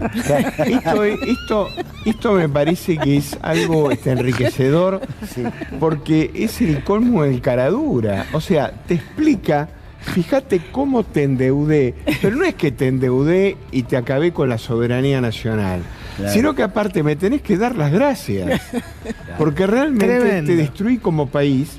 Pero no importa, querido. Bueno, gracias a Dios que parece que Melconian, digamos, dormía cerca de donde se gestaban este tipo de resoluciones y nos enteramos, como si hubiera sido un secreto a voces, que la plata dada por el fondo fue colocado a la cabeza de Macri y resulta que entró segundo. Pero ahí para mí hay que completar con una cosa. Yo creo que el fondo no terminó de darle la plata solamente a Macri. Dio la guita para anudar la dependencia geopolítica de la Argentina y usar la guita. Pero el vehículo fue Macri. Obviamente. Comprometió la pata local, digamos. La pata local, ponele. Pero el objetivo final, más allá, no era solamente ganar, era dejar a la Argentina endeudada y dependiente para los próximos 50 años. Acabo de decir que te vendió la soberanía nacional. Tremendo. Y te lo explica como que en última instancia fue para pagar la deuda del gobierno anterior, cuando su propio ministro de Economía decía que porque no nos querían en el mundo, resulta que teníamos el país menos endeudado. Claro. Y la realidad no es porque no nos querían en el mundo, es porque Néstor Kirchner hizo el canje 2005, Cristina hizo el canje 2010, se sacaron al FMI de encima y pudimos avanzar en el desendeudamiento, pero guarda que estos muchachos también quieren volver mejores. Claro, sí, claro. Más rápido, no sé si mejores, pero más rápido seguro. Con el tema de aerolíneas, digo, ya puso en valor qué haría con el déficit, los 10.000 millones de... Y ahora, ya nos dijo lo mismo con los jardines de infantes. Pero ¿por qué no hizo lo mismo con los 44.000 millones de dólares? Por eso si tenía tan claro lo que había que hacer, tuvo esa plata fresca. Claro. ¿Por qué no lo hizo? No quiero que nos vayamos sin escucharte, Lili, que hablando del tema judicial y de las madres protectoras. Gracias. La jueza se llama Graciela Garcete. Es jueza de familia de San Martín. Los fueros de familia son, la verdad, realmente peligrosos para los derechos de las madres protectoras, niñas y niños. La mamá se llama Lorena Sartori. Pide desesperadamente saber dónde está Constantino. Quiere que Constantino vuelva con ella. Constantino se lo arrancaron pegándole al abogado Juan Pablo Gallego, pegándole a la mamá y se lo llevaron a la rastra y no volvió a saber de él. El fiscal es Ignacio Correa. Doctor, ¿saben cómo lo llaman al sistema judicial en San Martín? La hermandad. Rocco Carbone nos habla todo el tiempo de eso. Graciela Garcete, jueza de familia de San Martín. Constantino tiene que volver con su mamá. Gracias a todos y a todas. No saben, sí saben, lo mucho que se aprende de escucharlos y lo mucho que se mira este programa. Un placer acompañarlos en la noche de hoy. Tenemos ya anotado, tenemos para hacer un libro de las frases hoy de la... Pensé que me ibas a mandar al frente. Doctor, ¿usted sigue teniendo poder para ubicar ministros? Sí. Porque de acá salieron unos cuantos, yo creo que la doctora amerita. Yo creo que... Diputada, la doctora diputada, ya la lanzamos. Diputada por capital. No la voy a nominar. Pero está en campaña, ya arrancó la campaña. No la voy a nominar porque vamos a esperar el gobierno de Cristina. Para ver dónde la ponemos. Gracias a todos y a todas por acompañarnos. Nuestros caníbales, su conductor natural, Julián Guarina, va a estar el domingo que viene. Y con este debate de siempre. Abrazo, gracias, chao.